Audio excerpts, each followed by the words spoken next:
سلام سلام، كيف دايرين؟ لاباس عليكم؟ عارفة راسي غبرت عليكم، بكم كنت مريضة.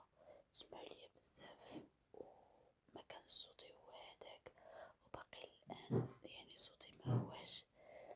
هنا خرجت باش يضربني شوية ديال البرد، وقلت علاش لا ندير معكم فيديو قصير تشوفوا المناظر. اللي ما مشيتلش بلاصة غير هدا الدار هكا كنت ندور. انا كنت جرعت سقيت انا نوريكم ساعة. المهم كنوريكم المناطق الخضراء اللي كاينين، ودرت بكم واحد الجولة اللي قصيورة بزاف. الا كان بغيتو تشوفوا مراكش قولوا عليا نخرج نديرلكم واحد الجولة اللي تكون كبيرة، ونوريكم البلايص اللي كاينين في مراكش ونوريكم كلشي. المهم انايا قلت نعدل الفيديو ونسولكم واش زعما تحبوا بحال هاد الفيديوهات هادو ولا لا.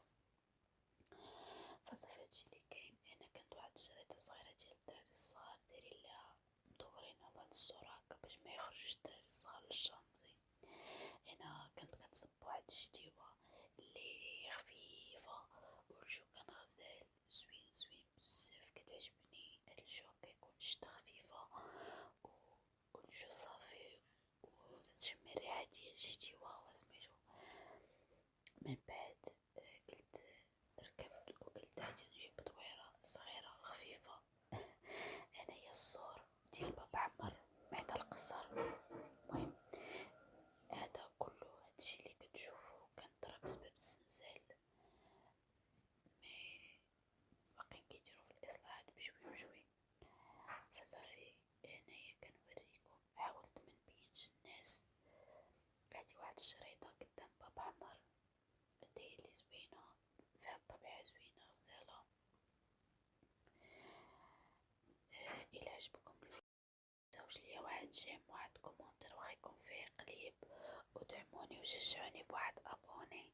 وشكرا للناس بزاف كاملين اللي داروا ليا ابوني، والناس اللي كيكتبوا ليا في لي كومونتير فريني كنشوفكم. وما ناسي حتى شي واحد طلب مني شي حاجه فراه غادي نديرها ان شاء الله باذن الله. غير عطيوني وقت بين ما يبرى ليا صوتي مزيان مزيان.